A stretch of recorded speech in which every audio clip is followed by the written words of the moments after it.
there's localized kind of surgeries, there's localized treatments. And it's a bit like, you blow your tire out and you go to the mechanic and he fixes the tire. And then you come back the next week and you've blown the tire and the rim out.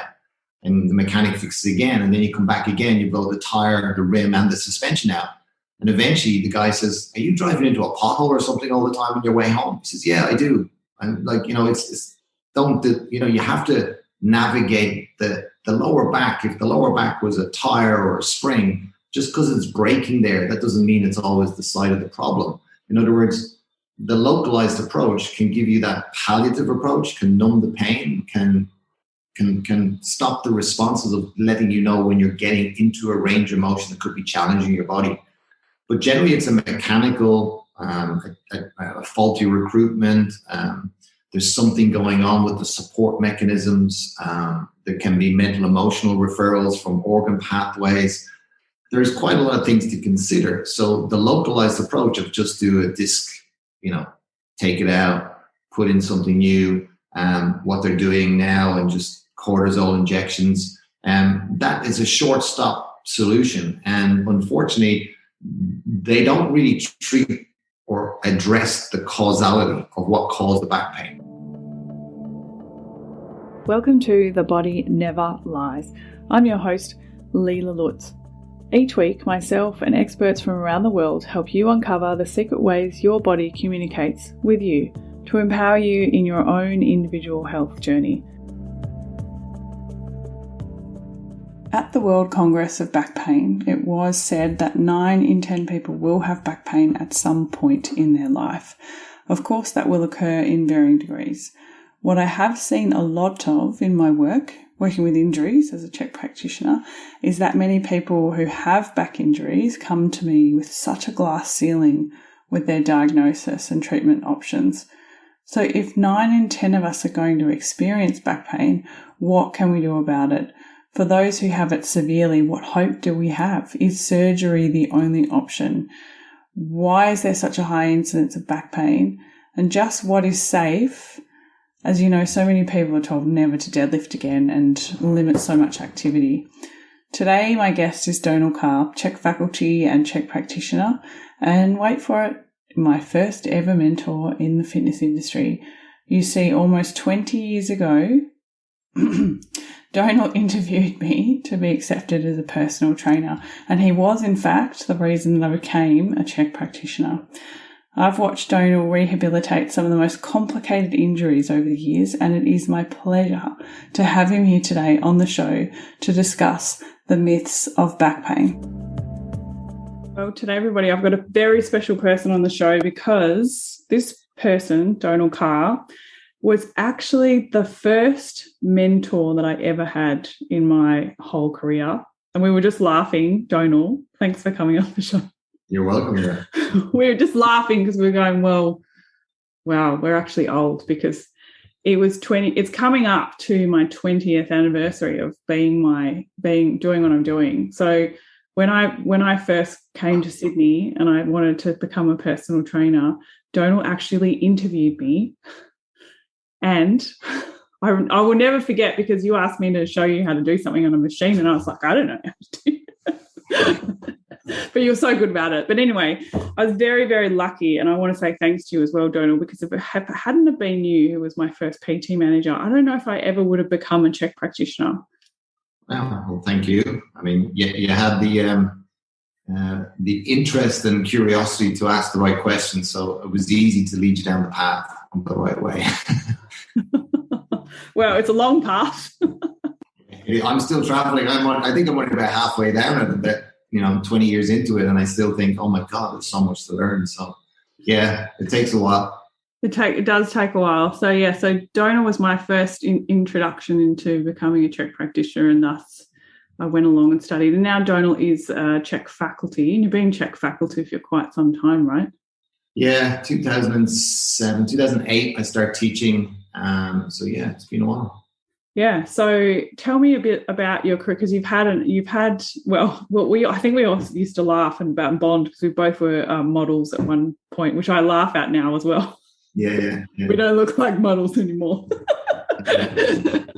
But that's because they're all just, they're all like 16 and we're definitely not 16 anymore. But you tell us about where you came from and your background and... Well, obviously I'm Irish, and you can tell by the accent. I've still got a little bit of it. But it's okay. We put subtitles on the video. So before I wouldn't joke about it. So yeah, born in Ireland, got into sports. Typical, young guy. Played a lot of ball sports. Played Gaelic football. Played rugby. Played a couple of different things. Got into boxing as well and weight training. And that was really my first introduction, getting into the gyms and hanging around gyms at 14, 15, or with the rugby guys in the school gym. And that just kind of led to then doing more training. Went to accountancy college, dropped out of accountancy college, went to fitness university or college, did that, got qualified, then start working in the industry. And then lucky enough, I decided to come over to Australia in about 1997 to do kind of like backpacker year, explore and play rugby. So I played first grade in Sydney, and that was great fun. Got to meet a lot of Australians and really fell in love with the country. Stayed out for another another year actually. My partner at the time got sponsored. So I really got into the culture then, living here for 2 years. And then my relationship broke up and I met my wife, Kathy, and she worked in the gym industry too. So from there, I'd been working in Ireland before I came over in the fitness industry, and I got exposure to some good athletes and training and just kind of gym instructor and S&C, normal strength conditioning stuff. And then I saw a lot of trainers in Australia using Swiss balls and stuff. I was like, who's bringing that into the industry? And it was through Paul, because Paul only just released it the year before. Went back to Europe anyway, and then Paul's name started coming up in the conferences, went to conferences. And yeah, first conference, he kind of really schooled us or educated us in a different way to understand there was more to the fitness well-being industry and what we were doing. We were missing a whole section. And some of us were intrigued. Other of us was just like, it was too deep, way over their heads. It was just like, oh, I don't want to go back to college. I don't want to do that. And I had looked at going back to do physio.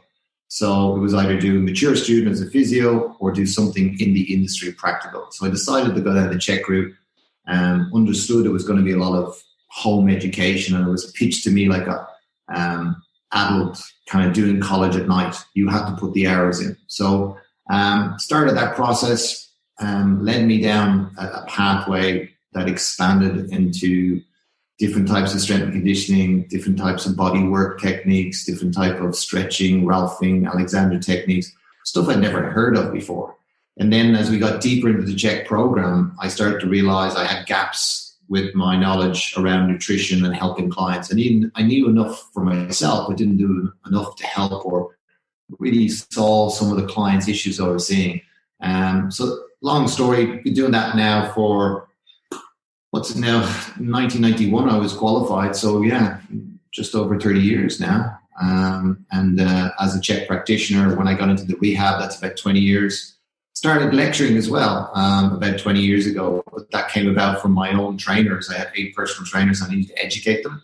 And then the gym manager asked me, would I do that for some of the other gyms? So I ended up doing that for internal health for 3 gyms.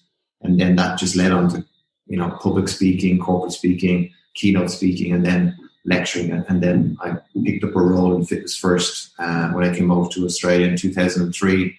I worked as your manager for a while as a PTM, and then went through the cluster and regional, and then got my own department or division in Fitness First, doing all the education. So my role was to travel around, as you know, to educate all the trainers, the 2,500 trainers, and help design with the other PTMs and the other lectures that we had involved to design the 3 levels and keep our quality of standard of training up in the business. And that's what led me into then getting back out in the industry. I'd spent some time in corporate, and it was fun. Learned my lesson. Got a great bunch of people that I got to hang around with and meet, and had the opportunity to lecture for nearly 7 years solid. Just that's all I did, traveling around Australia and internationally to conferences. So that was great fun, but really enjoying the last 10, 12 years, getting back to in the trenches now, just working with clients and really back to doing what I was trained to do, to help people. And there's been a lot of people that have come to me now from Sydney and now moved up, excuse me, in the last 6 months to Sunshine Coast up in Queensland. So that's where I'm based now. Very, I think very that's good. about it. That's it. Good summation. So yeah, Donal's got a lot of experience, and and I find it interesting, right? Because what is like the average lifespan of a personal trainer is like 18 months. Yeah, it used to be a lot less. I think in Australia, at one stage it was down to about 9 months, and they were just burning out and not the right tools. But I think it's a lot better now. I think it's at 23, 24 months now. Yeah. But 30 years is a pretty good innings, right? Yeah, I always said I was a lifer. I'm in this for life. Life sentence. I don't know if we can back out. I don't know if we can ever back out. So what I wanted to get Donal on to talk about today is low back pain. And I think, in back pain, we can extend a little bit into hip pain and neck pain, but I think most people at some point in their life have experienced some kind of back pain. And, there's all kind of statistics around it, right? Like by the time you're 30, you will, a certain percentage of people will have a disc injury. Like what are some of the general statistics? Well, let's start off. The World Congress of Back Pain said probably about 10 years ago that 9 in 10 people will suffer back pain at some stage in their life. 8 in 10 people will have back pain. The majority of people that get back pain, it comes on from their 30s onwards. It used to be in their late 50s. When I went through college in the 90s, we were told that disc degeneration only happened when you're 55 and older. I've got 12-year-olds now coming in with disc degeneration, lack of nutrition, movement, all that kind of stuff. So, there's a lot of statistics around water and sleep and the correlations to posture and core. Shirley Sarman says there was, I think the statistic is 87 or 86% of us walk around with an undiagnosed disc. So most of us don't have the pain. It's a subclinical issue. It's not presented yet as pain. So there may be some telltale signs, but we walk around and learn how to manage it. I have a slight scoliosis in my body, but you'd have to put me through an x-ray to see it.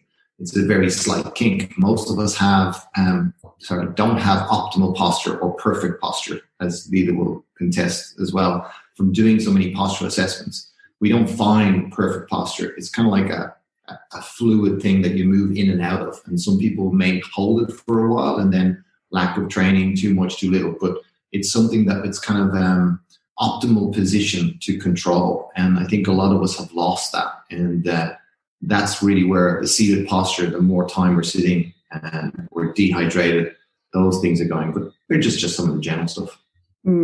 So I think, I guess one of the things is a big myth about back pain is that when you go and see someone for the back pain, if you do, because a lot of people just put up with it, take drugs to numb the pain. So two of the biggest myths that I'd like to start with is one is just localized treatment.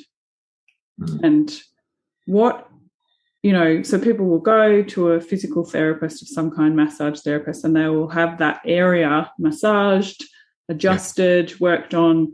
And then once they don't feel any pain or they have moved to a level of that they can actually move and function in some kind of way, they will consider themselves healed or as good as they're going to get. Can we talk about that as a myth for starters? It's very common, and it's a common approach over here. As I've told you, I've worked in 4 different continents now. I've had the benefit of seeing different medical approaches from different countries and the different approaches. And then lecturing and getting access to Susie's and the Chek faculties and all those other lectures that we get to see. They just don't sit in their own countries. They present all over the world, so they get exposure too. So again, there's localized kind of surgeries, there's localized treatments. And it's a bit like, you blow your tire out and you go to the mechanic and he fixes the tire. And then you come back the next week and you've blown the tire and the rim out. And the mechanic fixes again. And then you come back again, you blow the tire, the rim, and the suspension out. And eventually the guy says, are you driving into a pothole or something all the time on your way home? He says, yeah, I do.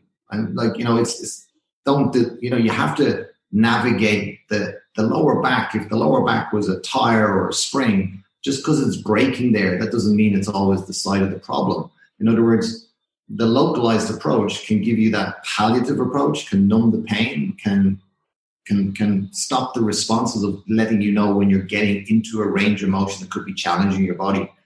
But generally, it's a mechanical a faulty recruitment. There's something going on with the support mechanisms. There can be mental emotional referrals from organ pathways. There's quite a lot of things to consider. So the localized approach of just do a disc, take it out, put in something new, what they're doing now, and just cortisol injections, that is a short stop solution. And unfortunately, they don't really treat or address the causality of what caused the back pain. So what you're looking at is a kind of, just an approach to what they can do to get you out of pain now. And then it's up to you to try and manage that. And that doesn't seem to be communicated here in Australia as well as other countries or continents around the world, where you're given more of a support program or exercise physiologists or Chek practitioners or chiros or osteos or someone who studies the back and learns how to work with that. A lot of the physios over here do soft tissue treatments and acute injury treatments, but don't teach a lot of movement quality. They sometimes do some release work, which is great to reset the joint, but then it never really addresses why the challenge or why the joint got compromised. Was there mechanical dysfunction? Was there a length-tension relationship? Was there something going on that changed the orientation of where the pelvis, the knee, the hip goes? And therefore that then affected the back. Or an organ shut down, and the organ that is being inflamed is also in the same nerve branch of the core, the transverse abdominis, or some of the support muscles around the trunk. Now that's compromised. So that will downregulate the support and the way the body supports itself and structurally holds itself to this kind of cross bracing through slings and muscles and fascia. So that's something to look at. A lot of the localized clients, I've had one client, unfortunately, he had 3 back injuries and then came to me, and then we kind of addressed the issue. I had another client who had a localized shoulder issue. He had 3 operations on one, another operation on the other, and I was writing for a magazine at the time, and he used to work for that magazine.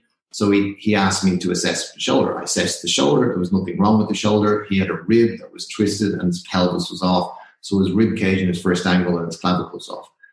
He didn't have to go through the surgery again for me to fix the shoulder, but the surgeon wanted to do the surgery again because, yes, his shoulder was sore. So the site of the pain was at the shoulder. And if you just look at the shoulder, you'd be saying like, yeah, there's something wrong there. We didn't clean it up. But he's already had that done 3 times. That didn't work. So really we had to realign the rotation in the spine, the rib cage and the pelvis and get him to stabilize and then work the right muscles. And that's like, if we just gone down the localized approach and do the surgery again, he would have been back under the knife again and again and again. And there's only so many times you can tie those ligaments together. So the surgeon wouldn't be able to do much if he keeps on injuring it. But the surgery is not addressing the root cause of why the injury happened. It's just cleaning up what's happened. And we don't want people to be in pain. So if there's a modern medical approach out there that helps us, maybe we can still do that. But also we need to put the plug in the leak, stop bailing out the boat all the time. That analogy works to, at some stage, address the overall etiology of the cause. Yeah, I like what Paul Chek used to always say, stop buying, helping surgeons buy new Mercedes. Yeah, sometimes that can be. I mean, there's been so many times I've had a shoulder person that were quoted like $26,000 for a shoulder injury or shoulder surgery. They didn't have to go and get it because they did the right training. So other times you're not so lucky, you've damaged ligaments, cartilage, and you need to get it fixed. But then if you don't want it to happen again, you better start addressing what caused that dysfunction to happen. Or was it just a collision impact injury in a car accident or something? So then maybe we need to re-stabilize the joint after something like that. And that's left out with that localized approach, or just take a painkiller or just take a cortisol injection. So, that's what I'd have to say about that. So what happens do you know what happens when they have a cortisone injection? Like, how does that stop the pain? Like, why do we? Well, you can definitely go onto YouTube and watch them injecting it and see what happens. It's an acid-like solution that will break down scar tissue, but it also will break down localized tissue in that area too. The best way that most doctors would explain that to me is there's a fly on the wall, and I'll just use a shotgun. I'll definitely kill the fly. I'll definitely get the scar tissue, but there might be some small residual damage around the area. So also my first experience with negative response to cortisol, I didn't know there was one until one of my clients, who was a professional soccer player, was told or requested to get a second injection of cortisol. And one of his other mates that was on the team told him to get a second opinion. I said, get a second opinion. The second opinion said, don't get it. If they do the second, then you won't be able to get any more cortisone injections because they'll have weared and damaged the tendon so much. So he was traded into America. So, it's like that's what happens in the industry because they want to get him back on the field. So these localized things, they will work for a period of time, but at what cost? And is that really addressing why the inflammation was there, or why the scar tissue was there, or why the cartilage was there? And there's been a lot of current research on cortisone, and the most up-to-date consensus that I hear from the professors in Sydney University and so on is that cortisone injections, we only use them for the smaller joints now. They say a Panadol or two Anidine or two painkillers are just as powerful now in some of the joints, but they're great for finger joints and toe joints. So it's really, they're now picking and choosing which joints it works best in. And that information was about 6 years old. That was about 2014 that came out. And I find that when clients have those, they normally have them repeatedly. Yeah, like the best way, if you're going to use cortisone and it does help, use that window of pain-free opportunity to start stabilizing, moving, and strengthening the joint. You don't just take the painkiller just to be out of pain and then do nothing. That's like having a gap in the storm. You've got a chance now in the break in the rain to do something, to change the run of the water, to clear out your gullies, clear out your, if there's another storm, and, it's prepping the system. So it'd be doing the same kind of thing if you've had the unfortunate weather we've had here in Australia for the last couple of weeks. It is interesting, isn't it? Because normally people go, I'm not in pain anymore. I can just carry on with my life. Why do you think that is? Yeah, I think that's a societal thing. We've been so used to doing stuff. Some of my clients are not able to do the work that I do because they have to do the work. I'm like your guide on Everest. I can't carry the mountain. You better be fit enough to go up. I'll guide you and I'll tell you the terrain's changed and whatever's going on. But I'm just your guide. I'm just your coach. So a lot of times people have to do the work to bring their body back up to a standard of stability and strength so they don't keep on falling back into that pain cycle again, which means a little bit of work to be done around sometimes nutrition, lifestyle, and exercise. And some people don't want to address that. So it's just easier to take the injection or the pill or do the physio work and not do anything at home yourself. And unfortunately, they're the people that just reoccur to have multiple surgeries. One of my other clients had 3 back surgeries and that wasn't fixed by the surgeries. So again, if you don't change the movement pattern that caused the problem to get broken, and you keep on using the same pattern, or nobody addresses that, or the weaknesses in your body, unfortunately, it's just going to be Groundhog Day because you still haven't addressed the problem. So it doesn't matter how many surgeries you get. And even if you put in a new disc or they're now scaffolding new bones and stuff, you're still going to have a challenge because you're still not changing the operation manual. It's still running the same record. I think one of the big myths too is people will say there was a specific, we have obviously injuries that's caused from an accident or an impact, which is one kind of injury, where we can actually point the finger and say it happened right then and there. But we also have people who are doing something simple like, I was just unpacking the dishwasher and all of a sudden my back went. Yeah. Can you explain the mechanism of that? Yeah.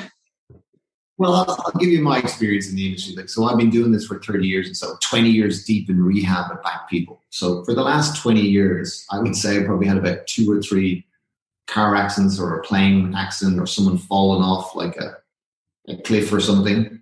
But most of the back problems that come to see me are people, like you said, I reached in and grabbed the shopping, which was a loaf of bread in the back of the boot of the car, and my back went, or picking out a glass out of the dishwasher, or opening up the washing machine. So that bended flex position that they've done hundreds or probably thousands of times in a poor functional way. So they didn't lower their pelvis, their knee, their hips. And then the day that they're dehydrated, or it just got to that point where you're just rubbing the rope on the stone, and that's the day it just snaps. So it's constantly wear and tearing the body, or constant abuse to the body, or not knowing that the body's systems are overloaded and today, whatever you did, that just compromised the system. But it's generally, it's a 5, 10, 20-year process in a lot of disc injuries. It just doesn't happen overnight. And there are the exceptions, a rugby scrum or a car accident, a whiplash or something like that. But whiplash is kind of common, actually. I've actually had quite a few whiplashes. I've been getting more whiplashes too, but then I wonder if is that just because we're trying to deal with whiplashes so people come to see us. Well, I also believe there's a trend in the seat, the headrest. The headrest has come forward more, and that changes the mechanics. So we know when the head goes forward of the occiput, when that goes forward, we get more mechanical load. But if your head's pushed forward and there's a whiplash, you're already in a weakened position. So I get a lot of people to turn the headrest around the opposite way, so it doesn't push their head forward. But I don't have any clinical evidence to say that. I wonder too much how much of it is mobile phone use, because people hold their phone down like this and they scroll with their head forward. And it's actually someone I was talking with, and they were saying that actually, like when you use your computer or you use your phone, a lot of people hold their breath or they mouth breathe while they're doing that. So, and our kids are growing up like that now. Like everywhere you go, you see kids who are lights up sitting the there epicenter of the brain. So it's a dopamine response. So when you have that, when you're hunting, when people get anxious, they sometimes breathe out of their mouth if they're not trained to breathe properly. Well, I think that's what it was about. I think it was Dr. Christie who was on a previous episode who were talking about this change in physiology from the blue light and the dopamine and people mouth breathing and having this really poor posture. So your head's just hanging off your neck. Yeah. And it becomes that's your normal head position. The same technology they use on the pokies. Yeah, same technology. Brainwashing. So question then, because this is always one, right? And there's lots of I've noticed little reels going around Instagram now saying that, so when you bend over, then you shouldn't bend, you should squat. But are people really going to do a squat to pick up their socks off the floor? Well, that was a train of thought back 20 years ago by Stuart McGill, and still to this day advocates maintaining a neutral spine when you're putting on your shoes and stuff. So if I'm putting on my shoe, if I put my leg up in the chair, I keep my spine straight and do it this way. I never bend forward. So I believe in the 7 primal movement patterns, that we need a bend function to operate on this planet, to be able to maximize the hip joint, the back, the glutes, and the lats, to be able to lift the heaviest thing. The heaviest lift that we do as humans is a deadlift. And, that's a bend pattern. So if you don't want to bend or you can't bend, you're missing a vital part of movement strategy. It'd be like missing one of the vowels in language. You wouldn't be able to construct many words. So the movement pattern of bend, again, I just think is taught poorly. I've never had a problem reteaching people with disc injuries, SI joint dysfunction, laminated discs, fused discs, how to properly deadlift or bend. And there's many different steps to getting them up before you do a deadlift. As you know, there's a time and a place for every client and a progression. But I've had clients that are 65 years of age deadlifting their own body weight, like 70, 80 kilos. So that's not something that is outside the realms for a disc injury. That lady had a lower back injury. She had 4 years of recovery with me and was able to lift her own body weight at 65 years of age. So, that's not bad. So when a surgeon says never deadlift or never bend, well, he's worried about the way that he's seen the deadlift or the bend being performed, or how a lot of people have come in with poor deadlift form have actually been under his knife. So he's like, geez, deadlift is a very common thing to get people on the table. So maybe I'll tell people not to deadlift. But for me, it's the one that I generally have to correct even trainers when I'm working with Chek students, first year, second year, third year students even, working on the little tweaks, the differences for different injuries, or understanding where the weight goes, what style and variation is best for different things.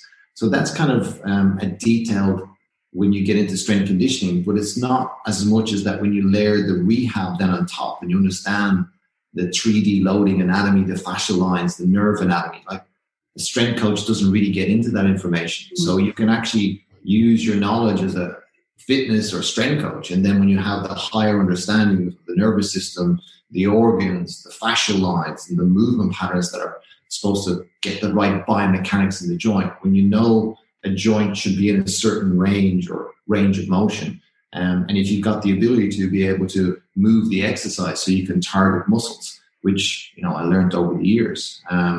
So it's a really interesting kind of concept to kind of look at the whole body and not just one aspect of what we were talking about.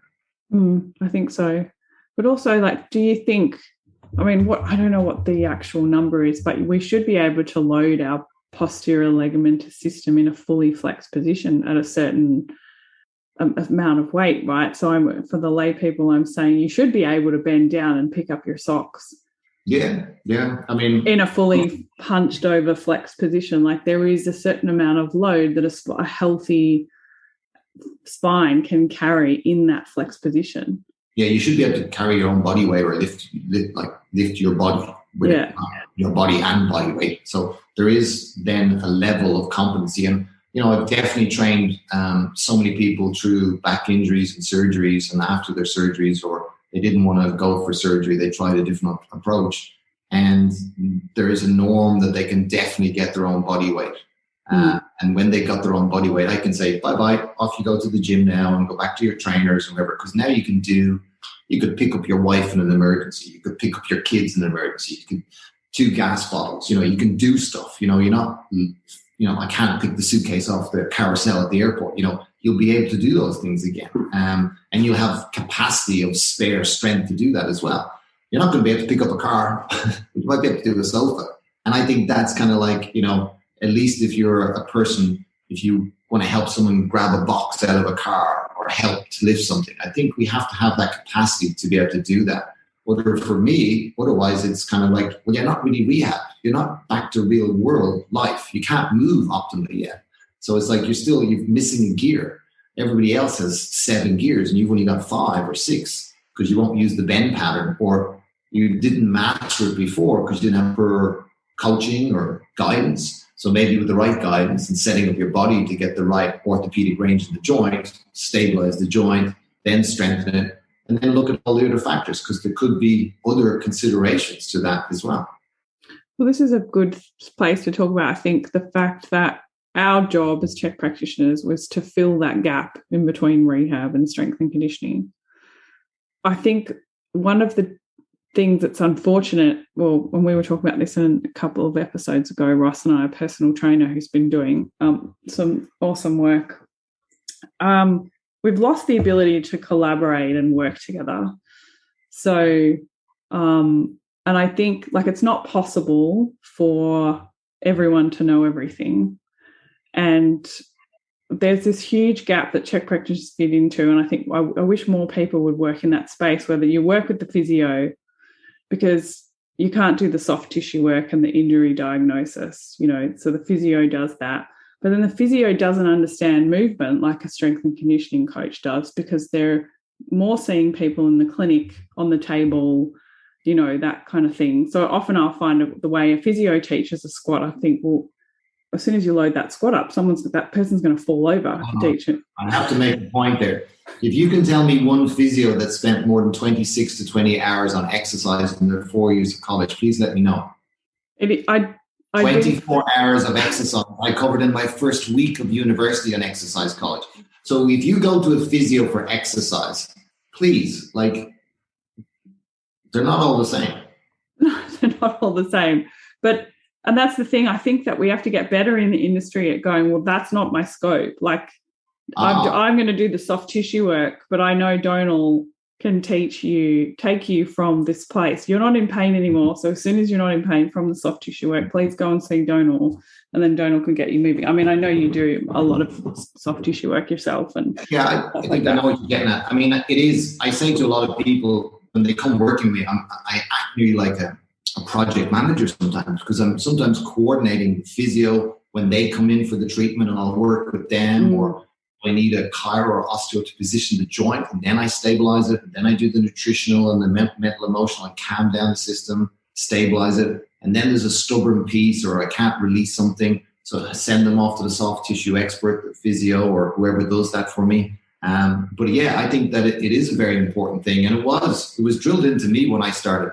When in doubt, refer out. When in doubt, the phone book comes out. No, God forbid, the phone books come out these days. So, but like, everyone knows how old we are. The phone these days, right? But like it's kind of it's that process of that, know your lane. So I am a bit like a foreman on a building site. I know a little bit about the other things to get me into enough trouble, but I also know when it's outside my pay grade. So I do work with a lot of people. I think that was something that helped me in my success. Even when I started from a young part in the Chek program, I got working with 2 chiropractors, an Australian and a New Zealand guy that were working in Dublin.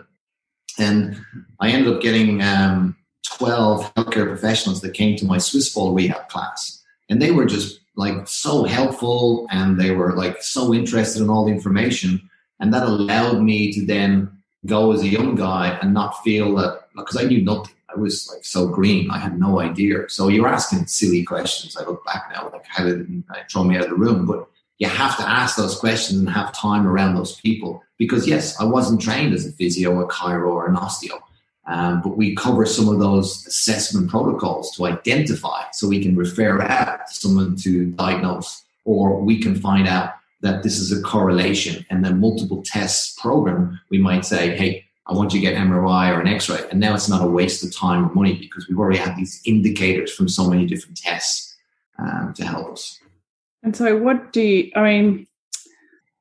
I think a good question too for me to say to you as well, let's talk about program design. So you've seen a physio, because this is hard. Like, I want personal trainers to listening to know this. This is hard. But I found program design really hard, which is why I paid Donal to help me to learn it.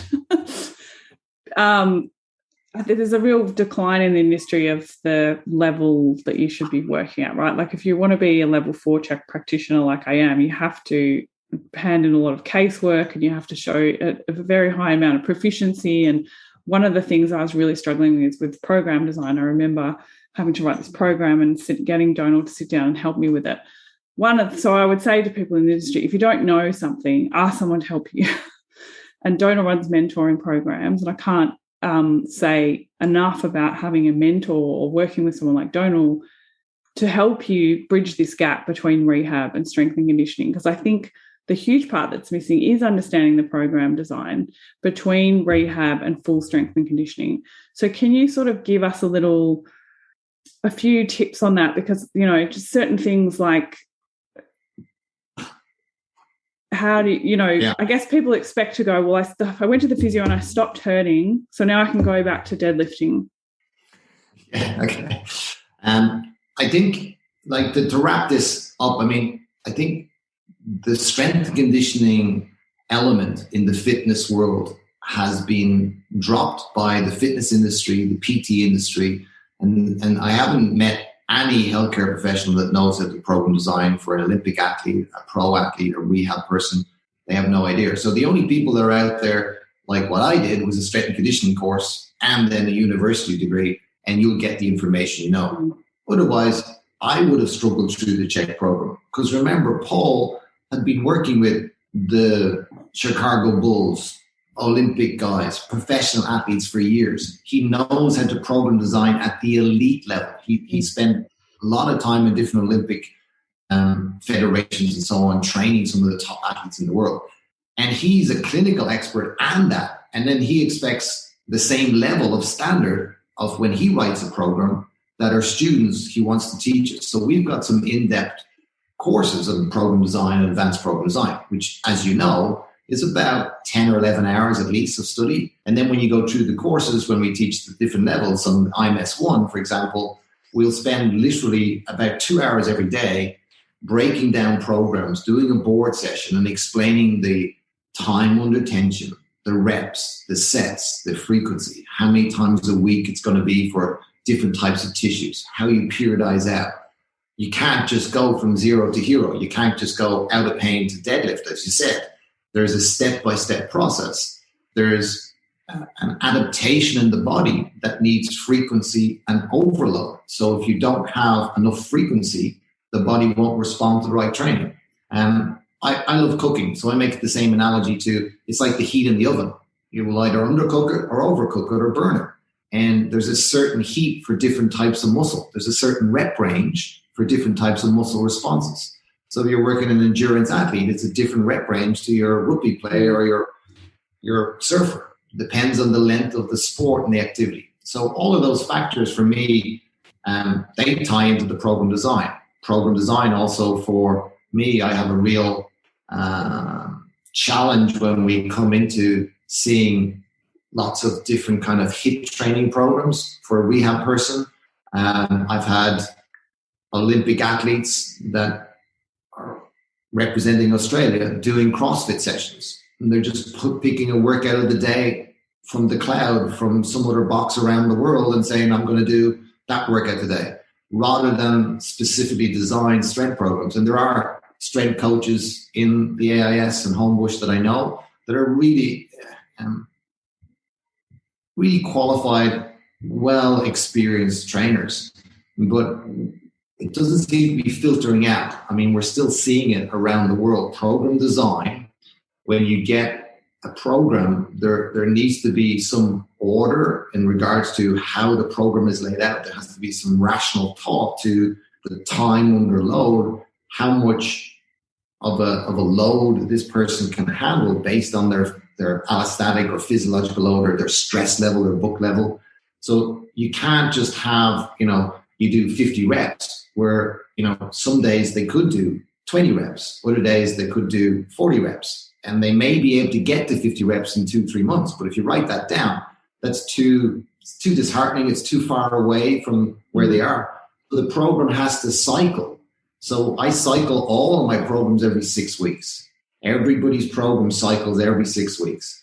So, and that's done on a basis that I have to review the client before I then put the next client case in. But my cases are more in flux because people are in rehab and going in and out of pain.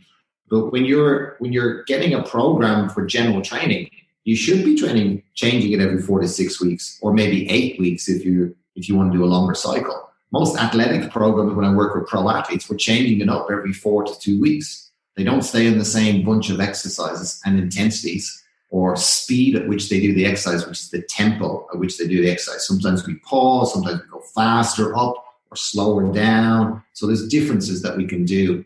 And then there's the loading. So the way we load, we can change the force curve.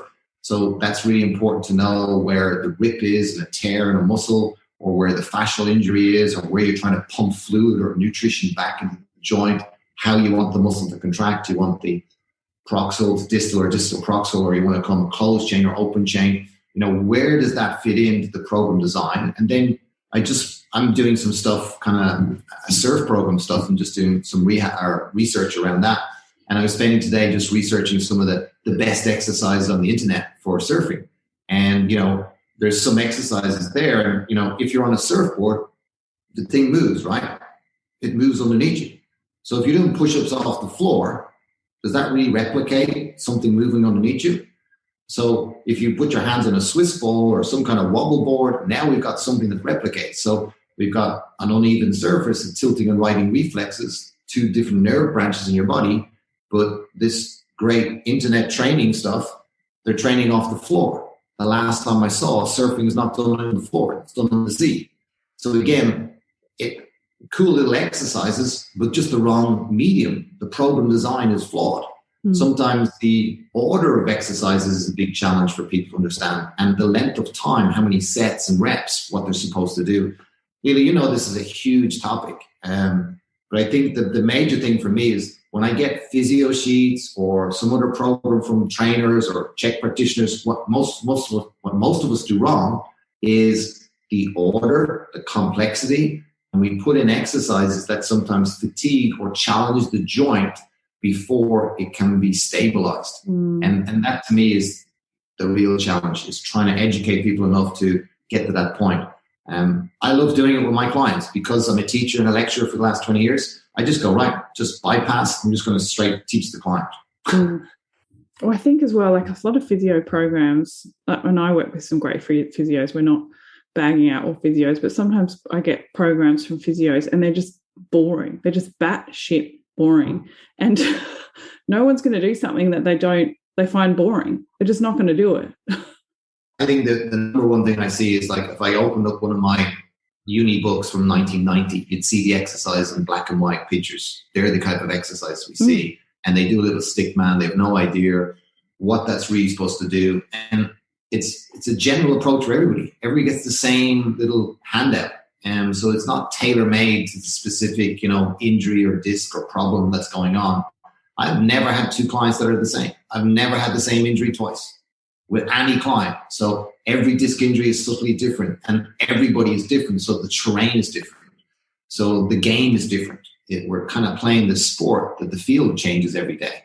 So it's a different client every day. And we have got to keep on our toes to navigate that different environment for the client the best, maximize their response. And I think if you don't have someone helping you with organizing your exercises, and that's another thing, stretches, mobilizations, corrective exercises are programmed different to an exercise program in CrossFit or a marathon runner's program or just a guy that swims or a surfer. There's a different way that we train. We look at all facets, and it's not just specifically for one sport or aspect. So I think that's important to know too in program design. It's super important, because I think a lot of people will just look at someone on the internet and say, well, they had a back injury and they got better, so I'm just going to do what they did to get better. And that's not, there's a huge problem with that. Like, I worked with a rower once, and she had the physio. She'd worked with this physio for quite a long time, and she was actually she felt she was getting other pains elsewhere in her body working with the physio.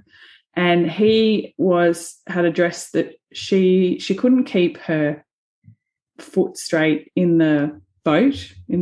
So he was trying to train her to squat with her foot in this straight position. And so she was doing these squats against the wall, trying to keep her foot straight. Anyway, so I got her. She came to see me, and I said, okay, well, let's get you on the erg, because I think the first thing is, like, you have to actually see the person in their environment to actually assess what is going on.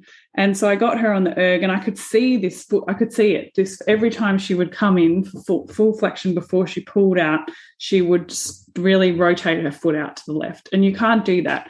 And so I was like, okay, yes, that's causing the pain in her back, definitely. But you can't just say you're not allowed to do that, so I'm going to correct it, and you're going to keep doing this friggin' exercise until you don't do it anymore. Like, it makes me think of one of those Karate Kid movies, like wax on until you're like, It's not. And what happened for her when I assessed her hip and all the range of motion in her hip, it was really, really tight. And then she had a whole lot of digestive issues. She had some gut issues. So we had to clean all of that up and work on the range of motion in her hip. And then the back pain went away. But it was really interesting to me, because this physio sent me all these papers of flexion disorders in rowers, and was saying she's a rower. There's a study on rowers and flexion disorders. This is what she has. And so he'd given her a cookie cutter program to fix this flexion disorder. Do you want to just talk a little bit about that and specificity and looking outside of the injury?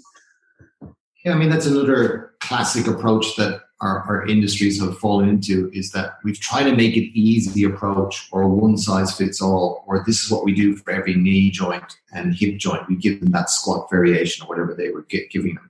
And to quote a paper is just irrelevant in this situation, because if he hasn't assessed her pelvic tilt and he doesn't know how to qualify a flexion disorder or extension disorder, well, then that's just no information of relevance or good. If he has an approach that he says, okay, this is what they're saying, and she meets all these parameters, I've tested her and she's exactly the same as the people in the study, meaning that the thigh length is the same, the anterior pelvic tilt was the same, the length of the lumbar spine was the same, the length of the thoracic was the same, and the muscle imbalances were the same. Because if you don't have that, then every case is different. We just talked about that. So when someone goes a generalized approach that you have a flexion disorder and everybody has to do the same thing, I remember earlier on in our career, we were told that you do McKenzie's for everything or extensions for everything. And then that changed. And, sometimes we do a little bit of gapping And then it was like, oh, now we do gapping and extension. And then it was just like, you guys need to make up the decision yourself. It's your client. You need to assess and then tell us this is the issue, and then say, okay, that's the protocol. Because it's not a generalized approach. That's the dark with your eyes closed and just pin the tail on the donkey stuff. We're a lot better now. We have a lot more tools to assess. We have a lot more people around that know a lot more of the different systems of the body. So we learn the 8 different systems of the body, and we learn how to then integrate those approaches across through different fields. So sometimes we have to talk to a psychologist. Sometimes we have to talk to a counselor. Sometimes we have to talk to a surgeon. Sometimes we're working with a nutritionist, dietitian, some type of a healer so many different healers out there. Oh my God, it's just, I never keep up with them. But I understand the body. And once we understand the body, we can start to then bring those things in. So remind me what we were talking about there for a second. I was just talking about, I think there's a big problem in our industry where we just go, well, you have X problem, so and then so if you have X problem, then the solution is solution A, and I'll give solution B to these people, and it's the same. You see it in everything, right? And I think a lot of it is to do with the consumer. So, I get so many people come to me because I'm doing so much thyroid nutrition now.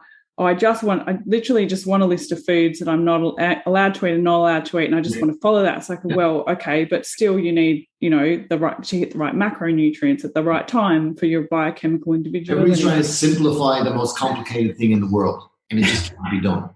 And, as you said, and as we said at the beginning of this, the isolation approach is fine. We're trying to give some general help out there, but it's just, a general approach.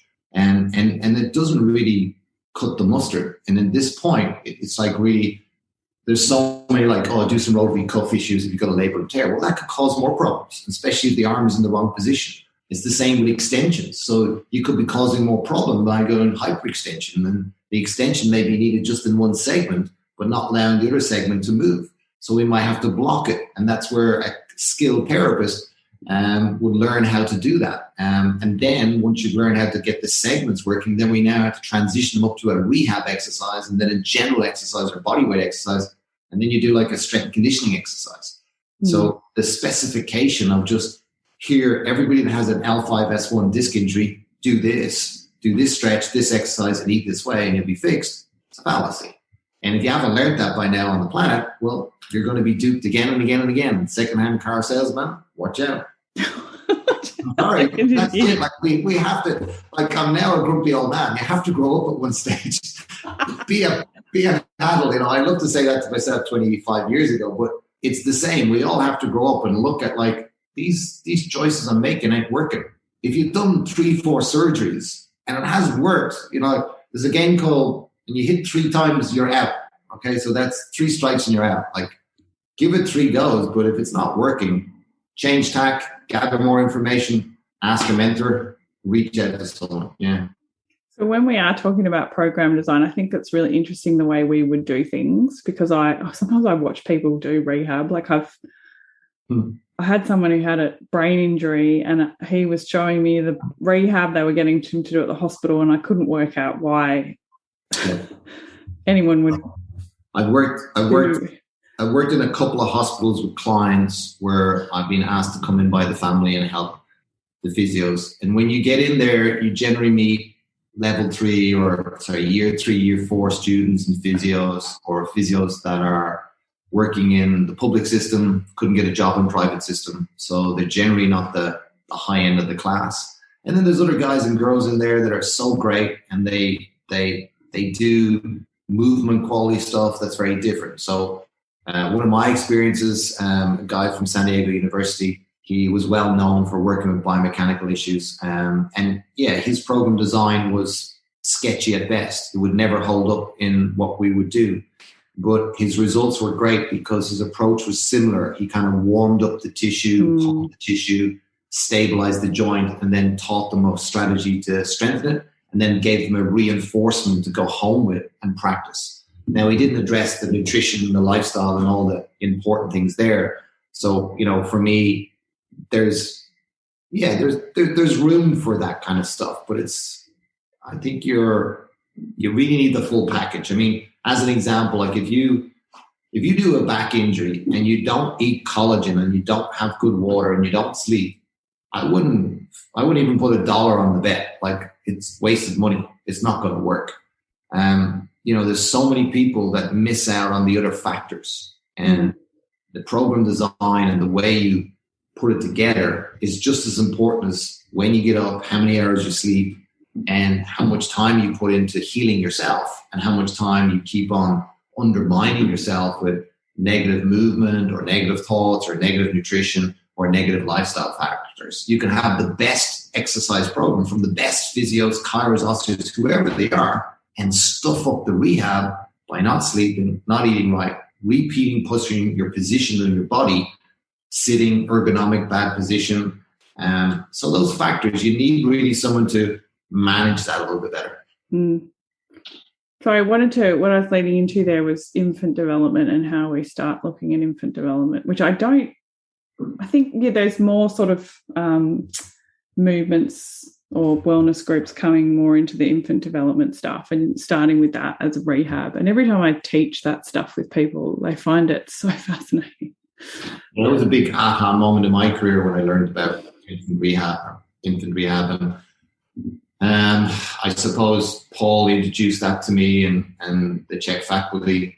And it is very powerful. I use it with most of my neck and lower back injuries, and then great maintenance for athletes, and especially jiu-jitsu, surfers, people who move and can torque their body in different positions, to have the ability for the spine to ambulate in all different directions. So when you're inchworming or moving back up and down, and then we do on the front as well for the jiu-jitsu and surfer guys, so they can inchworm on their face. And those things are really great for re-segment orientation. So as an infant, we learn how to move, and we learn in utero, which is in the womb, in fluid, and then we come out and we come from navel radiation. So the nervous system, as it grows up and myelinates out, which is closing of the sheet around the nerve, so we get a stronger impulse. So as that starts to envelop out, we kind of learn how to move as what we call like a starfish, which is from navel radiation, which is like a core contraction wave that sends up through the body, a paraspinal movement.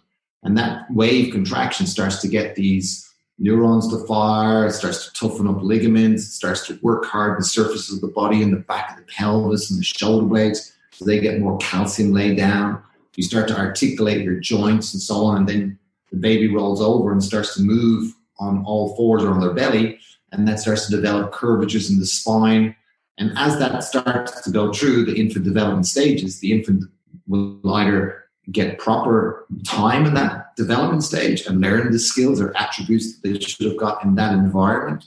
And then they'll move up. So they eventually get into their hands and knees, and then they start doing kind of mammalian crawling. And then they get to somewhere where they do what they call brachioracial reach, which is reaching for stuff and pulling themselves up. From there, they get into all them the other general movement patterns. But infant development, whiplash clients, neck issues, and lower disc injuries that are reoccurring from mechanical, like a surfer that keeps on doing the same injury and gets a surgery, gets the cortisol injection, and it's just the micro mechanics. I'm finding that quite interesting. I've worked with a couple of surfers now that have had lower back injuries, and that L5S1, that iliolumbar ligament on the left side, is normally overstretched, and just that position they put their back leg in, and the meniscus problems, the internal rotation, a bit like getting your rower to have the foot in, when the acetabulum of the pelvis is designed to be more that position, not to be faced in, so that will encroach the head of the leg in on the joint. So there's a lot to learn there from that stuff. It's really fun too. But you know what? I think I talk a lot about this on this show, is that people are uncomfortable with these practices, like writing a food journal because you have to sit with yourself. Doing infant development can be an emotionally confronting exercise. Would you agree? Yes, you have traditionally certain blockages and so on, releases can happen. And it just depends. I find that's going to happen no matter what I do with them. If I open up the diaphragm on a Swiss ball, it'll have the same response. And it's that certain kind of unlocking of different joints. And if they trust you and you're in their friendly environment, they will feel comfortable to open up emotionally. And then you'll find out some kind of issue sometimes there. But I position it differently. Sometimes I talk about rewiring movement quality, recoding the body. It's like your hardware is corrupt and we're going back to the CPU and we're going to use the original 1-bit codes to do the original coding in your computer. It's like your hard drive's corrupt. We're going to strip the whole thing and start again. How do we learn how to move? Oh yeah, as a baby. So let's start on the body, on the belly, and I transition them through them all. And then I say, okay, I want you to practice this at home. And then we go from there. But I think if you go back to infant development, it sounds like you're going back to infant training or something like that. You're going back to kindergarten. And I think it's really more, it's a new age hack. It's a body hack on how to go back in and recode movement sequences again. So we're going to use the skill sets that the humans use to learn how to navigate themselves on the planet. And we're just going to reintroduce them in the way we do it with adults. So all of, Linda Hartley's work and all the fascia work comes into play here as well. So I found Guy's work is great for that, for overlapping that. And then a lot of the 3D movement stuff that we see from Gary Gray and the functional cable stuff that we do and medicine ball training, I mean, that's also very important after those type of techniques are used.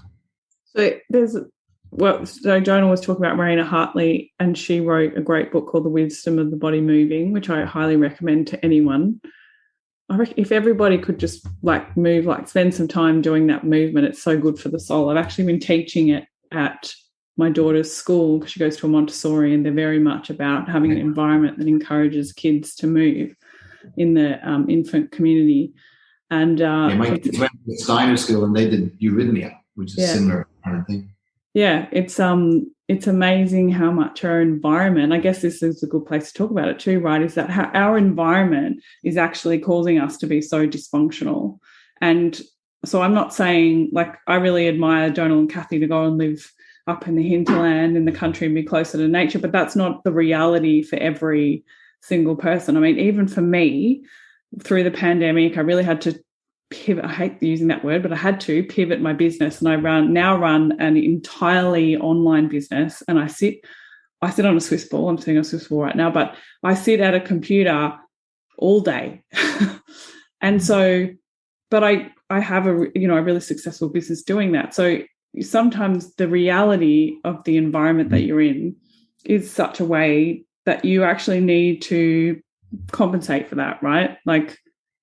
And this is where this infant development stuff comes in, and training. I mean, training was something that was made up by man to make up, of a deficit that man had created with all mod cons and technology and stuff like that, right?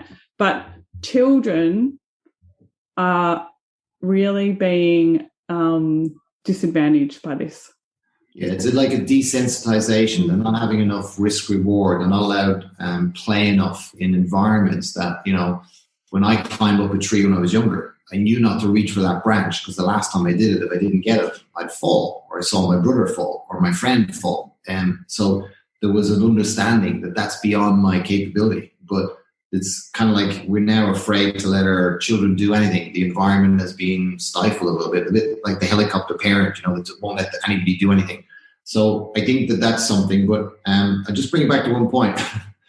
I'm 35 minutes to an airport, which is closer than what I live to in Sydney to an airport. So I may be thinking I'm closer to society than I was in Sydney. Yeah, true. I'm only 15 minutes to Noosa, so it's cool. But the thing is, I suppose all of those life environmental factors and the way we've been putting children into shoes and certain types of school bags, they were so poorly designed. And I've done in my son's school and both of the schools, when both of my sons went in, I went in and did pro bono work and gave both of the schools free lectures and teaching the kids. And my sons then went to a sports high academy in Narrabeen, and I helped do some lectures there for a whole term where I took a lecture and passed on, like I call paying it forward, giving it on to the kids. I'd love to have someone of my caliber come in when I was a kid and I was interested as a 16-year-old working out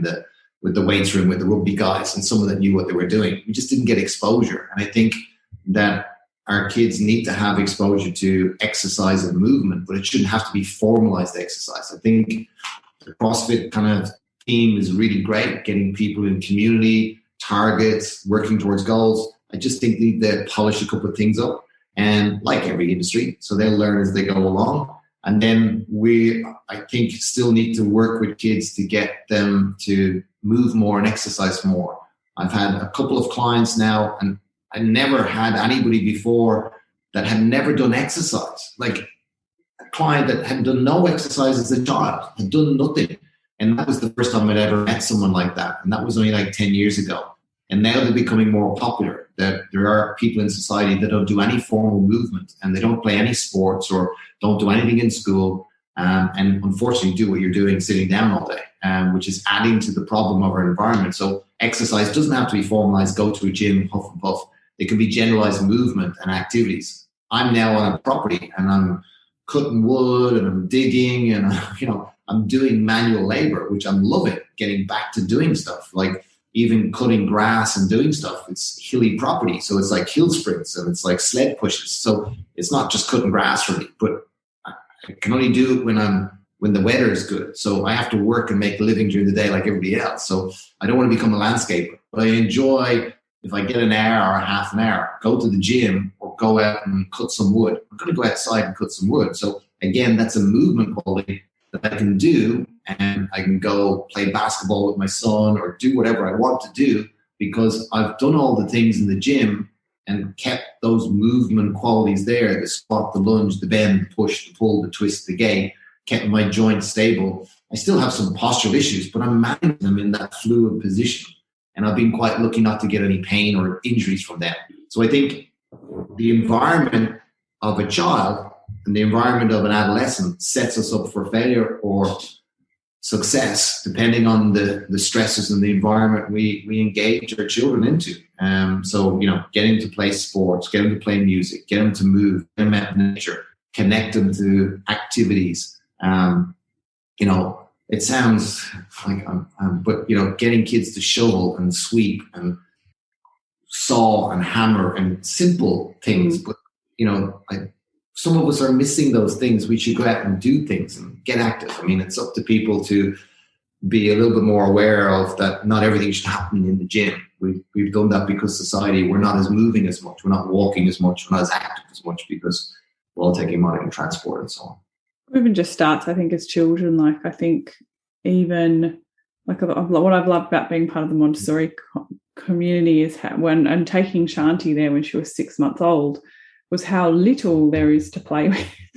It's not, whereas I found normal daycare, there was so many toys and so many things, and it was just so overwhelming. And, whereas when it's just like, actually have the time to look around you and get curious. And then the second point is, no one ever gets anything for you. You have to go and get it yourself. Even when you're 6 months old, if you want to get something, no one will get it for you. They want you to be motivated to, go into that reptilian crawl. Like, obviously they'll bring it, I'm talking context of the age and that sort of stuff, but it's not this instant gratification of someone giving you stuff all the time. I've worked with a couple of clients and friends of mine that have had kids that have hip dysplasias and so on, and then trying to teach them because they were doing bear crawling. And that's what we do. We put objects in front of them and create environments or different types of rugs and surfaces that when they're crawling over, they come to, they're inquisitive, what's that pink rug thing in the corner? So they try and move to it, and you help the client or the child move. So I educate them, the parent, the father, the mother, on helping the child initiate the right type of infant development. It's about if the stimulus is there, if the reward is there, if the child is interested. If you pop a phone in front of a child now, they're not going to be interested in moving anywhere. They just sit still. So, it's the environment. Yeah, it's the impetus. It's what are we doing? What's the inspiration to do that? So I think the big thing that everybody thinks about when they get back pain is that I need to work on my core. Mm-hmm. So that's good. That's good. You do. But there's a lot of myths around the core, what the core is, what its functions are, how it works. So I thought maybe we could go through, how do you want to do this? I guess like let's talk muscular about the core first, and then maybe we could go through some of the foundation principles and how they affect the core.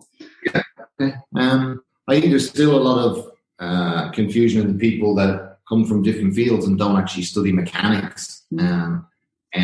And I have written for many magazines, and I was pulled up once by a professor from Queensland about my term of using the core muscles for the spine, because in their medical world, they use the intervertebral muscles along the spine as their core muscles. They don't consider the trunk the core. They consider the spinal cord the core. Okay. So they have a different classification of when you're talking about core muscles. So then that confuses, because surgeons, professors are talking to physios, the core muscles are these things. And then the experts in exercise and movement and biomechanics are saying, no, it's all the wires and structures that hold the system together. It's not the little intrinsic guys. It's a combination of the intrinsic guys with big guys.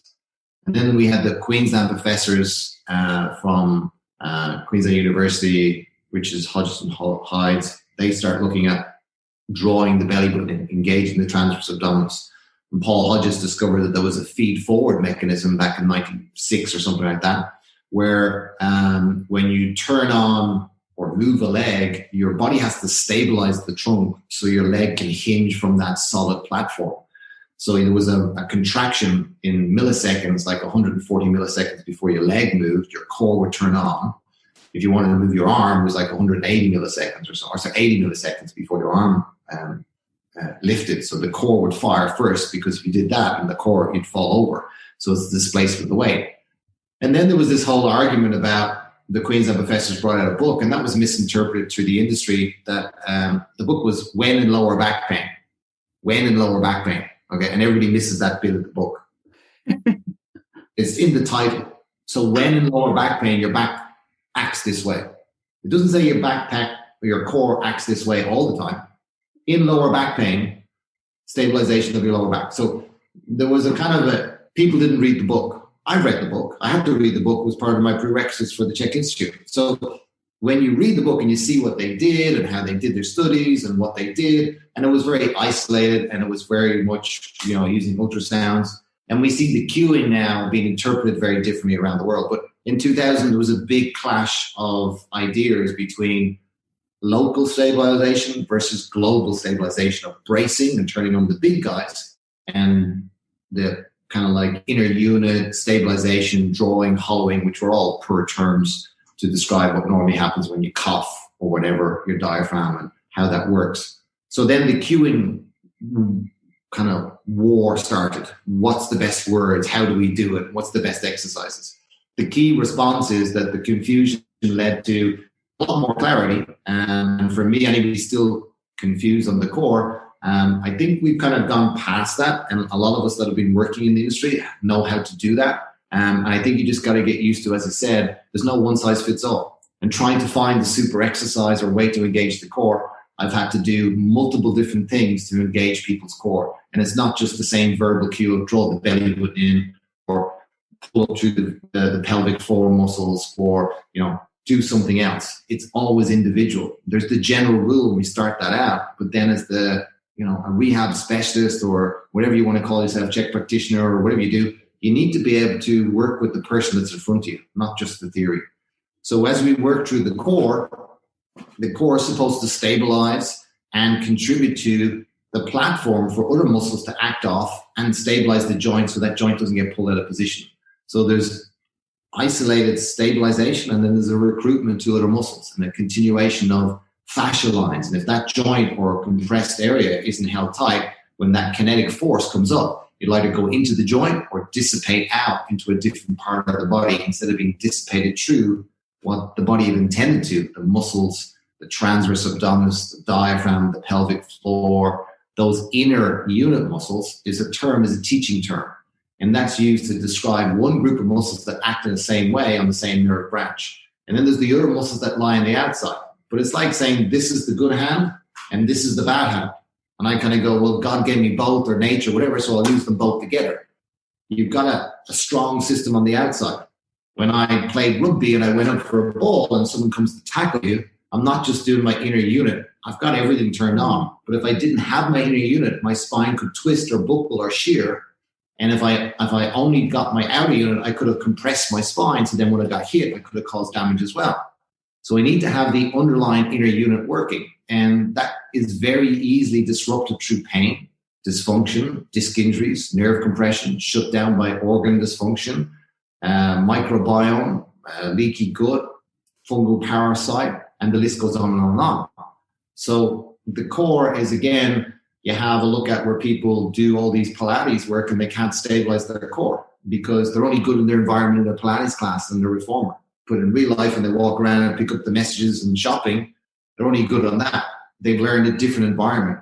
And it's the same with other people, with other sports or activities. They just get good at one thing or holding the body in one position. We look at it as a 360, but not just as an inner and an outer, but an integrated system. And I think if anybody doesn't look at the core as an integrated system and still in this camp of inner and outer unit, you've missed it. Go back to the 20s, live that again. We've gone way past that. Everybody understands it's like the aerobic and anaerobic system. It's your left arm and your right arm. There's a time to use my right arm and there's a time to use my left arm.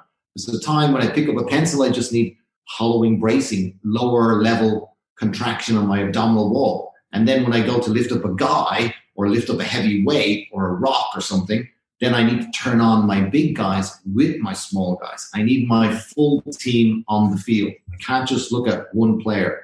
And unfortunately, the way we're training the core, or the way I see it trained, I haven't given someone a sit-up off the floor in 30 years. I haven't given someone a plank in 25 years since I learned how bad it is for the spine. If we don't allow people to get pulled up on bogus, exercises and that are labeled as a great way to condition. Every exercise has its time or a place or an application.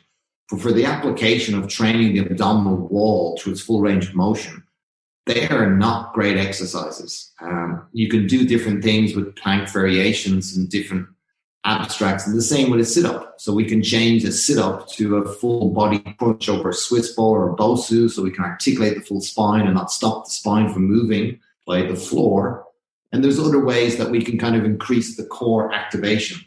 One of the big things for me is that your butt muscle is a core muscle. Your lat muscle is a core muscle. It's connected to the core, influences the core, and helps that thoracolumbar fascia engage to create that interspace between the discs, the vertical dimension, when the transverse turns on. So if the transverse turns on, the pelvic floor turns on, the diaphragm turns on, we say it creates that fluid ball principle. But then you need the outer unit as well to help you stabilize that as you're running, as you're moving, and they're supposed to work in an integrated fashion. So, I've written so many articles on the core, and it's been asked so many times, and I do a full day lecture on that for fitness professionals. And then, I've talked on the core. I remember doing a 3-day course for the fitness professionals and Fitness First, all the group fitness instructors. So I had to do a 3-day course on just the core. So I can talk on that topic for a long time. Oh, maybe we should have just called this podcast The Myths of the Core. I think, it's about what I was talking about crunches with someone the other day, and I was like, well, isn't there a content, like an application where a crunch would be appropriate? And I was thinking, I guess maybe for like a martial artist, but, if they have to get off the floor. Someone that's got a flat thoracic spine, and you've got to reintroduce the curvature by reducing that angle of the flaring ribs. So you've got to bring the ribs back down. So we may do something there to shorten up the rectus. But I would now use some of the different Eldoa techniques that Dan and Susie use now to shorten up the fascia here and the connective tissue, and then work on the dumb, what we call dumb stupid muscle later.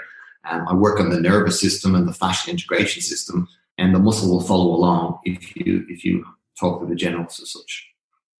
So, it's just about the context with everyone, because, yes, someone who does jiu-jitsu, for instance, would lie on the floor in that crunched position for a long time, but they're doing it under load from various different directions.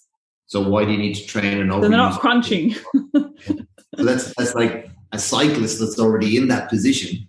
You wouldn't want to do crunches for a cyclist that's in that position. But if it's a weakness or is just taught week long. You know, they're all the things that when we assess, we find out as practitioners, as a faculty member at Chek level 5 or IMS level 5. That's what we do, right? So we work on assessing the individual case, designing out a program, and then work with the whatever shit hits the fan. You know, deal with the person. And there's never just a plan doesn't go to perfect every time. We have to adapt. You know, I've had 3 clients this week come down with COVID, so we've got to add that in now into all these other complicated issues of autoimmune issues and back issues and all sorts of other stuff. So as you can see, that can become quite complicated then. So I think the first thing with being able to activate your core would be the first thing on the totem pole, which would be breath. Yeah, breath, yeah. I mean, if you're not breathing properly, you're not working the diaphragm. If you're not working the diaphragm, you're not pumping fluid and water in there, and then you're not going to be able to oscillate and not going to get paracelsus wave, and you're not going to get interspinal fluid going up and down through the spine. So, you know, breath. But before that is consciousness. So your psyche's on the top of the totem pole. So the psyche's on the top. Then it's breath. And then we go into the other areas. So, yeah, I mean, the psyche, you know, if you're anxious, then that speeds up the breath. So it's a kind of a knock-on effect, same kind of thing. Yeah, I mean, it's interesting, right? Because Susie and I were talking about keeping the psyche as a more of like a floating kind of thing, really, because sometimes that's too hard for people to go into straight away, right? When they come to see you, they come see you for a back injury and they come out like, shit, I didn't know. I don't have Paul would like that one. But if he wanted it floating, he would have put it floating. I think, yeah, I mean, I am nervous about that. And certainly from my background, it's not something that I had a forte in. I never thought going through fitness or accountancy college that I'd be talking to people about human psychology 20 years on, or dealing with PTSD issues or addiction issues, or working with psychologists and counselors with my clients. And that's been, you know, very educational and an eye-opener for the last 10 years. I had to go through a lot of work myself to be able to understand that and go through all my shit and wash that stuff out in public myself before I could start understanding where other people come from. But I'm a life coach. I will not do psychological retraining, or that's the counselors and that's the psychologists. I just work along beside them. I help you or the client put themselves in the best opportunity to support that learning, support that guidance or whatever exercise or work they have to do. But it is, yeah, me and Susie come from that field where we were more physical stuff and then all that mental, emotional stuff. And we was really like, oh, wow, we've got to get into this. So, I mean, we're still in the industry and we've done it, but it's probably our forte is where we like to work on all the physical stuff maybe. So it's a big topic, I know. It is a big topic. It's a hard one. I think that, you know, sometimes like people will recognize their back pain as stress, right? It happens every time I get stressed. Yeah. Yeah, and there's triggers to it. There's sometimes mental, emotional issues or strategies that they have where they run the same dogma programming. They react to the same situation the same way, which winds them up, or they don't have a situation to recognize a triggered word or a position they put themselves in, or the blame game or archetype they're running out. So whatever they're working with, the first step is just bringing their awareness to some of those things and giving them some better tasks and tools to do, and give them some techniques to use when those first feelings come up, and then work through some exercises where they start connecting to things that help them to maybe go through those invisibility walls, or, you know, those rainbow bridges, as we call them, kind of make that gap over where they thought there was an impossibility. I can't go through that. There's a different way around that. It's giving them an opportunity to solve the problem, and kind of cueing them or nudging them in the right direction, a tweak here and there, a suggestion, and that sometimes is helpful. Books, mentors. I, get a lot of people to do the self-help guys, some of the meditation stuff, but then reflection back, and I can refer out to the Pauls and whoever else, Joe Ushton or Susie's or whoever I've worked with before. Lots of practitioners that I work with now around the world. Yeah, it's so how would, it is really important to do that mental, emotional stuff, and I've probably gone more down that path than the movement side, because movement, unfortunately, with COVID and everything, I haven't actually been able to do a lot of movement work, and having babies and stuff like that. So I've gone more down that mental emotional side, and will work a lot with other practitioners. Like I've actually seen a couple of Susie's clients at the moment. But so I think, like, coming back to breath, so let's just give some people some examples, for the layperson, how they can get their logical head around how would someone who sits at a computer all day and doesn't breathe properly, how would that influence back pain? Sure. Two major ones. Obviously, the way we're breathing, if we're breathing through our upper chest and we're using our accessory secondary muscles, so the scalenes and those, if they tighten up with the sternocleidomastoid, they'll make the head migrate forward, which makes you more of a mouth breather. But also what that does is displaces your weight forward. So now you've got tension more on your back. So when your head goes forward, internal rotation, that displaces. So for every inch your head goes forward, every 2.5 centimeters, you're doubling the weight of your head. Now, an average weight of someone's head is about 8% of your body weight. So let's just say, I'm not 100 kilos, but just easy maths. 100 kilos. Okay, so I then have 8% of 8 kilos, 16 kilos, more than that. So if your head is forward more, that can cause. So if you're typing, reading something, as we were saying, down on our phone, that's displacing this. Now we're lengthening the fascia, which then if you hold it there for long enough, will then change, or there'll be an adaptation of that structure because the environment has then put it in a new position. The other one that you see is that when they do that breathing, if they're like chest breathing, they sometimes pump the ribs and they flush into the back. So they get hyperextension on one joint. So the joint in the lumbar spine keeps on breathing in because the diaphragm, the cure of the diaphragm goes inside, down the spine and connects to the L1, 2, 3. And that will hinge the lumbar spine if you're just, rather than breathing through your belly and the diaphragm in your belly. And if we're not getting lateral expansion, we get ribs locked down. And then the other one that happens is when people, again, don't breathe properly, the back where the lumbar spine is, the quadratus lumborum or the ribs and your kidneys, that gets locked down too. And that leads to lots of other issues too. So I think that's some of the key points there. Key points. And what about, I think a good one as well is scar tissue from, say, a C-section or hernia operation, appendix operation. Yeah, so any of those operations, obviously, I've been in my wife's C-section, so I've seen this. I've been to a couple of different operations. And when the surgeon goes in and has time, he picks the line of his cut and the sutures and so on. But when it's an emergency C-section or so on, there can be complications. When the rectus, the internal oblique, and the transverse, the 3 layers of abdominals cut through and they're spread and they come through, they all have to knit back. So those 3 layers have to knit back. In that process, sometimes nerves can be compressed. If that happens, or the scar tissue inhibits a nerve from a motor control or a sensory response, we may not be able to activate that part of the body. So I've worked on a lot of scar tissues, of C-sections, appendix injuries, and lower back injuries.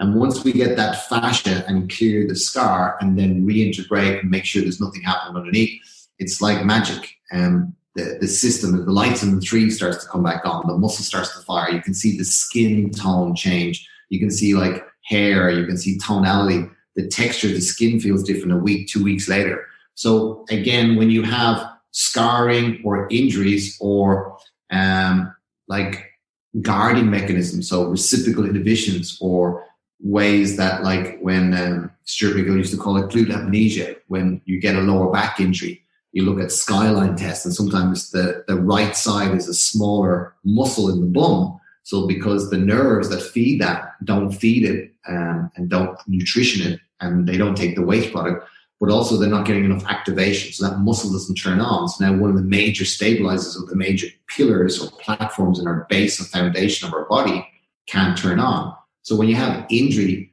that confuses or sets in a guarding mechanism so your body doesn't get pain, sometimes after the injury, the body continues to use that old programming because you haven't done any rehab to re-educate the new integrated body. your body's still walking around with the kind of the same strategy that it used when it was inflamed, when it was sore, or when you're on crutches, or whatever treatment you have. So I think that's important to know as well. And it's interesting too, because I have seen people have surgery and then they get a second injury from the surgery because they haven't had the scar tissue worked on. So they go and get the discectomy. Knee is very common. A lot of lower back injury end up having knee surgeries and knee problems again, because again, the hip and core contribute to where that knee is going. So if the hips aren't in the right position, everything else underneath is going to have a challenged position. So again, we see that if the hip complex is compromised because of old injuries, it just feeds out from there. It's just a knock-on domino effect. And I've seen that heal as well, or be addressed when we stabilize the hips, the core, the spine, and get the movement integration again. What about viscerosomatic reflex from gastrointestinal issues? I don't have 3 days to talk about this. So you just got to do a quick summary, quick. Why do you think I got you to talk about it? Why do you think I started podcasts to get everybody else to talk about these things? Because I can't work out how to talk about them. I do like the long form podcast where we can stay here for 3 hours and talk about that. But I don't think your audience will hang around. Okay, viscerosomatic reflex. Really, when the organ gets stressed, the body has a higher priority, and the body will say, instead of putting that electromagnetic energy to the muscles to make it contract, it needs that electromagnetic energy to run the system, or to feed the nutrients, or give it lymph or blood or circulation or oxygen. So the body will sometimes scavenge or cut that connection off. So most of the time it down-regulates.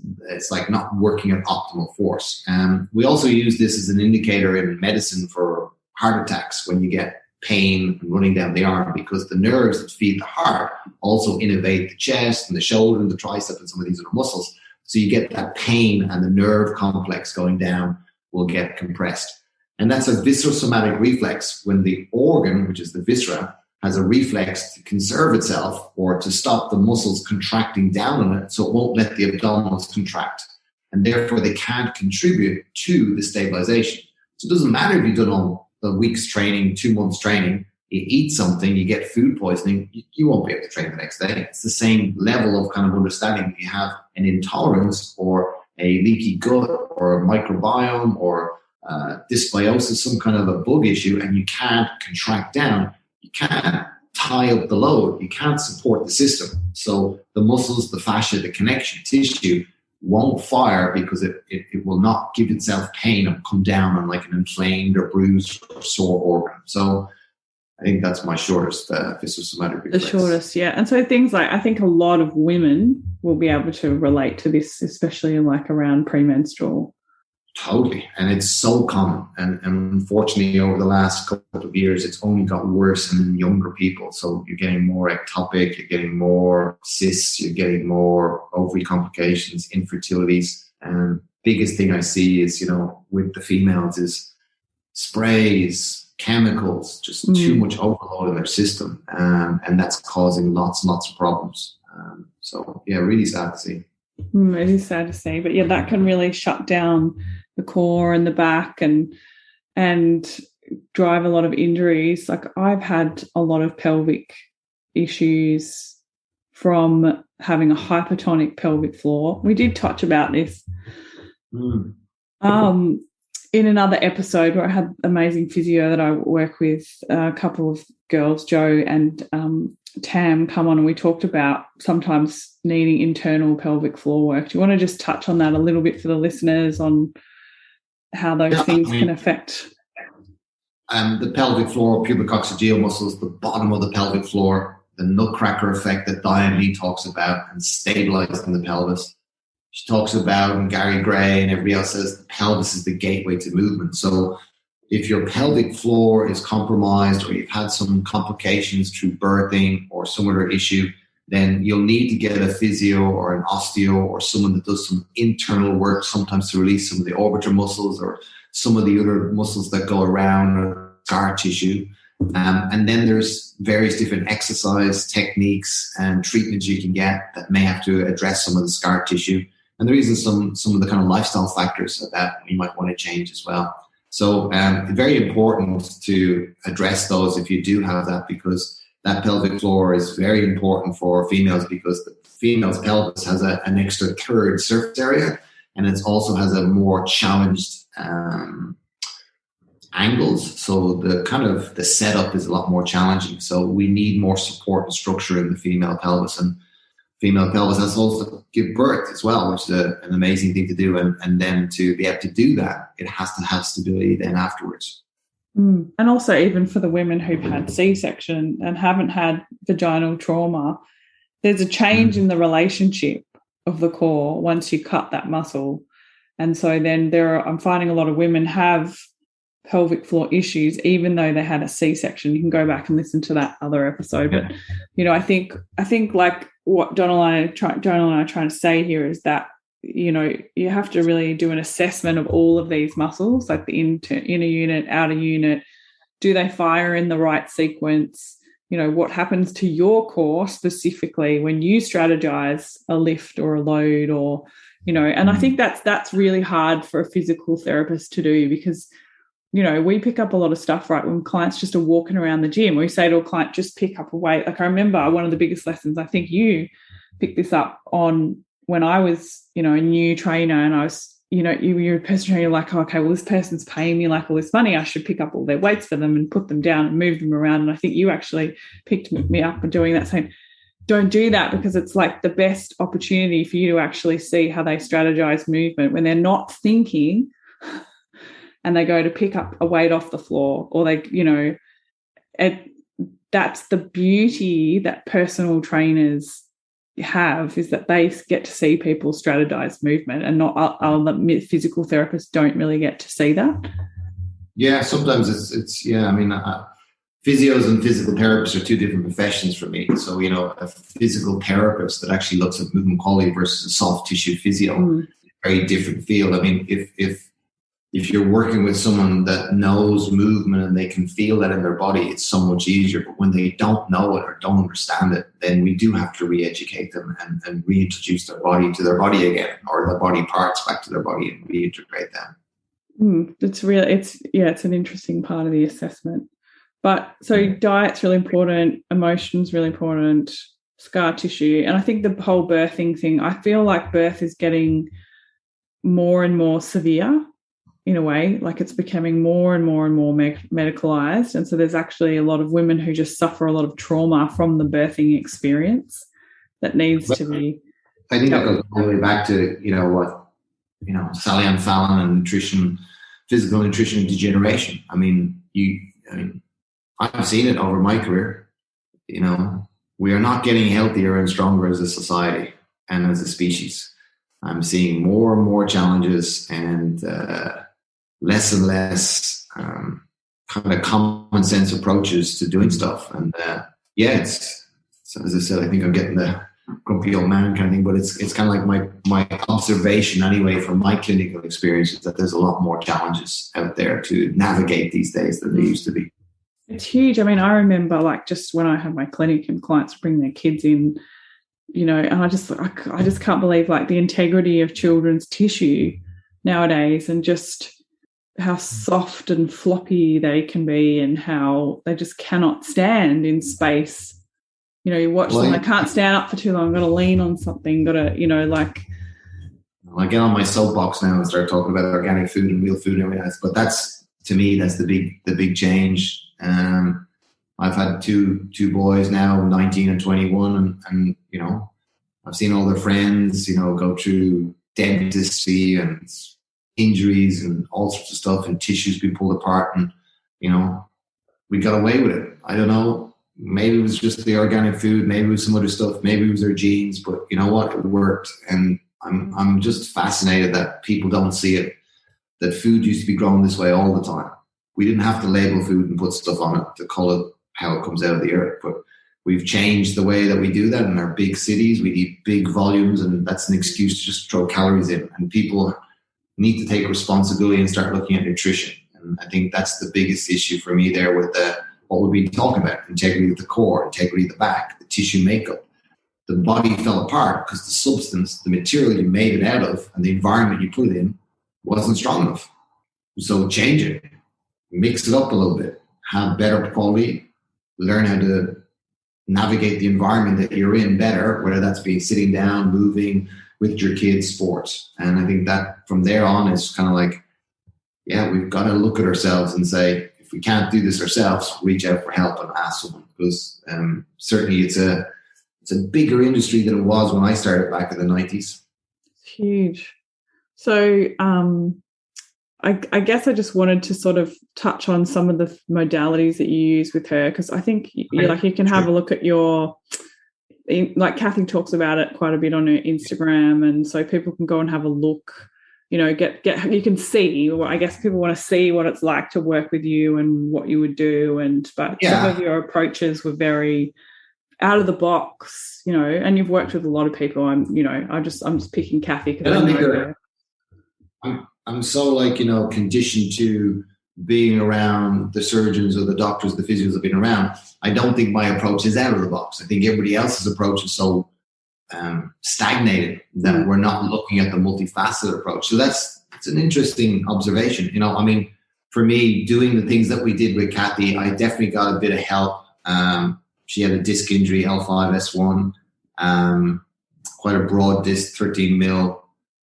Surgeon said she needs surgery. Went and started to do the normal things that I would do for a client that's in pain there to reposition the joint. She was so inflamed. She was on painkillers for about 2 weeks while we just managed the pain and got her into traction and created space in the joint. Did various different ways to create space in the thoracolumbar fascia, Aldoa techniques. I did quite a bit of foot reflexology and releasing the nervous system and the organ systems, helping kidney, liver. And then I did some cranial release as well in it's a traction table. So brought her into that. And then I taped the back at different times. There was different taping techniques. So at the early stage, it was stabilize and centralize. And then was stabilized support, and then it was just support. So there was a combination of strapping tapes, there was a combination of strapping tapes with kineso tapes, and then there was just kineso tape. And then the exercise protocol went from day one till kind of 3 months, basically. And for the first 4 to 6 weeks, she was pretty much on her back most of the time, get up just to do the exercise, movement, treatment, whatever we need to do, and relax. As the days went on, pain went down, got off the meds, and then the journey of re-educating our spine to move, infant development, Swiss ball training, and then back to kind of traditional weight training, which we would call squats, lunges, bends, push, pull, dumbbell work, cable work, and stopped her doing some of the yoga postures and the positional awarenesses that she was doing that she wasn't aware. She was overusing her good range of motion and coordination instead of using strength. And she'd known that she had let down on the strength side of her training. She hadn't been doing as much. So we changed those, and she's been able to manage that from there. But she didn't need the surgery. We repositioned, or I repositioned the joint through positional awarenesses and stretching and proper strapping exercises. And I referred out to Paul and other people to get help as well and ask for advice. It's just a really... What we do with clients. Yeah, well, this is, how we would work with a client, but I think it's just interesting because I can say who it is. It's not confidential, and you can jump online and watch Kathy. She actually does these really cool dancing reels now. And you see her train and move, and she's like,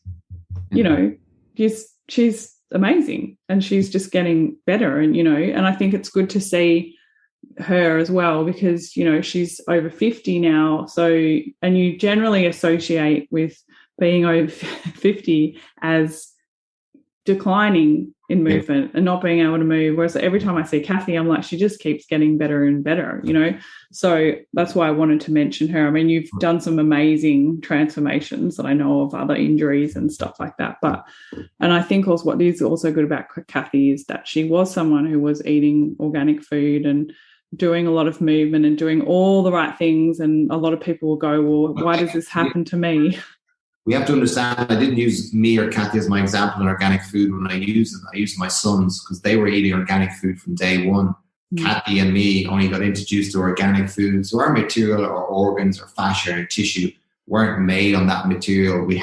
I had McDonald's when I was younger, shitty stuff. So I've had chemicals. So yeah, most definitely, they're factors that definitely play heavy in the rehab role of all of those things. But yeah, Kathy's a great example. There's many out there that once you do all those factors, there are alternatives. And sometimes the only approach is the surgery because some of that could be too hard for people or don't have access to people that can help them.